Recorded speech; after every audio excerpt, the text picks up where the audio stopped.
Hi guys, welcome back to my channel. Today I'm going to be reviewing The Devil All the Time.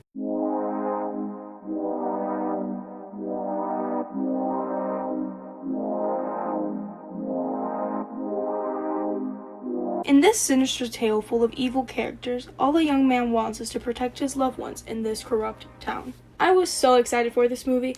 I remember when the trailers dropped, and even before that, when the cast was announced, I was really hyped because I know all of these actors have the potential of doing an amazing job, and they excelled in my expectations.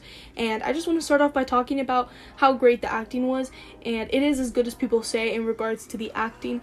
I love all of these actors, and they all play these characters that I have never seen them play before, especially Tom Holland, who's mostly known for his Peter Parker role, and all of the movies that he's in, he's never really quite been in a movie like this. And although his character isn't the darkest in the movie, he's, I guess, one of the good ones, even though he still does some questionable dark things. I definitely think this is a role that he has never done before, and he played this character effortlessly and amazingly. Robert Pattinson also did a great job, and it's just insane. Like, his voice is so different, and he is definitely an amazing actor. He was so good, and they all did a great job. It never once felt out of character. They never did anything weird. They were just great in their roles, and it's just crazy because you got to see these actors play these characters that they themselves aren't like at all, and they were just unrecognizable. I love when I watch a movie and I can't recognize the actors. I'm just seeing characters being portrayed on screen, and I think they definitely did a great job with that. And I want to start off by talking about Arvin Russell as a character, and I think he was the best character in this movie. One of my negatives with the movie is that I feel like the characters aren't really explored that much, and this is a movie that you're watching for 2 hours and 30 minutes. You're watching them do these terrible things, and you just get to know them for the terrible people that they are and their horrible actions, and all you really get to know about them is how they are related to religion, because that's a huge message in the movie. And I definitely understood how awful they were and how messed up and crooked they were, but I feel like they could have been developed a little more because the other characters just felt paper thin. Like, I just knew them as these terrible people, and the movie just kind of expected me to go along to be invested in all of these characters for this entire duration, and honestly I really wasn't. But the only character that I felt myself caring about, not only caring about but just being interested because I had already had a backstory to him, was Arvin Russell, because we do get to know him since he was a little kid, and I thought that that was really well done that they did that. I don't think his character arc, or even if, I don't know if he even had one, I guess that's for another video, but I don't really think they did the character justice at the end. I'm not a fan of the ending of this movie, and by the way, I won't give any spoilers in case you guys haven't seen the movie, but I did think he was the best character, and I think he was the best written one as well. Speaking of characters, they were all bad people, and again, I don't expect them to do anything good. I'm not shaming this movie for being dark. I just think they could have done a lot more to get me to know these characters, or at least be a little more invested in the plot. I think the problem with this movie is that I just wasn't that interested in the story, even though this movie had the potential of being probably a really good movie for me, and I don't think it's a terrible movie, but the story just wasn't there at all for me. One of the first problems with the story I have is the whole narration, and I'm actually interested if you guys have seen the movie, if you were a fan of narration or if you weren't. I personally was not, and I also do think it's really cool, however, that the author of the book narrated the movie. I thought that was a nice touch, but I feel like the narration really took me out of the scene and made the dramatic parts a little less dramatic, when I think they could have easily showed what the narrator said. And without giving any spoilers, the narration obviously occurred when there was passage of time and to explain the characters at the beginning, and for the most part I was fine with it in the first act, but I saw that it continued all the way through the end. It just kept taking me out of the movie. It felt like I was an outsider watching this movie rather than just a person in the story, and I'm one that really likes to just feel like they're in the story, and every time they narrated something,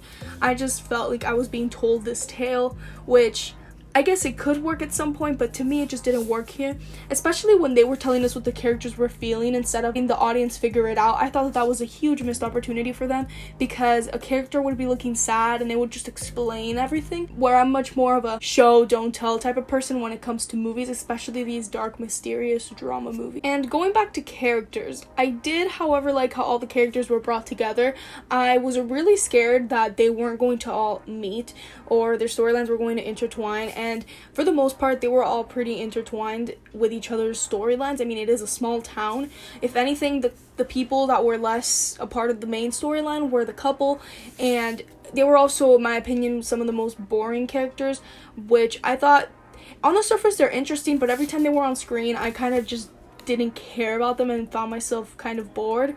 But again, I don't know if it's that or just the lagging 2 hours and 30 minutes, because I did find this movie just go on for so long, especially during like the end. I just thought it was so long for some reason. But I liked how everything was tied together, and it was really cool when you kind of knew one character was at one place and then you saw the car of another character and you're like, oh my god, this is when they're finally going to meet. I thought that was very interesting, and I am satisfied with how all the characters got all together at the very end, which I thought was really nice. Also, going back to some positives, I really did like the score. It's not something super memorable, but I feel like it really added to the mood of the movie, and I definitely enjoyed the score, and I have gone back to listen to it, and it just really set the atmosphere for the mood, which I thought was really, really nice. And the direction of this movie was also great. I think the director did a great job. There were a lot of wide shots that you really got to see everything, and I thought the directing was done really nicely, and everything in the technical term was just amazing. I think this movie is a good one, but at the same time not a good one. I never want to rewatch this, and it's not because it's too dark, it's just I don't think the story is compelling enough, and for a story like this I feel like it should have had unique enough characters, and this movie has all the qualities to be one that I would personally be obsessed with, but unfortunately it's not, so I'm going to give this movie a C. I wonder what you guys have to say about this movie. I would love to hear it. Please let me know down below. I definitely think this movie is not for everybody, so if you're not really into dark things, this movie has a lot of dark topics and a lot of ugly things are shown on screen, so if that turns anybody off, I really don't recommend you watching this. But if you're interested and you haven't seen it, I think you should check it out. I think it's, like I said, I think a C to me is just an okay movie. It's not terrible, it's not great, it's just kind of there, and I really wish I would have liked this movie more. Without a doubt, the performances are the best part of this movie. Thank you guys so much for watching this video, and I don't know if you can kind of see some Halloween decorations. I'm in the middle of decorating, but this is not the official setup. I have some like pumpkin lights right here, and I also got this, which I think will be really cool for my, sorry, I cannot believe the cubes just fell out. But I also got this, which I think would be perfect for the Halloween series to do a countdown, since I'm posting every single day. So yeah, that's probably going to stay there for a while. Obviously in October it'll be there, but yeah, I'm really excited for more videos to come, and I hope you guys subscribe, and if you're already subscribed, I hope you come back to my channel and watch what I have next. And yeah, I'll see you guys in my next one. Bye!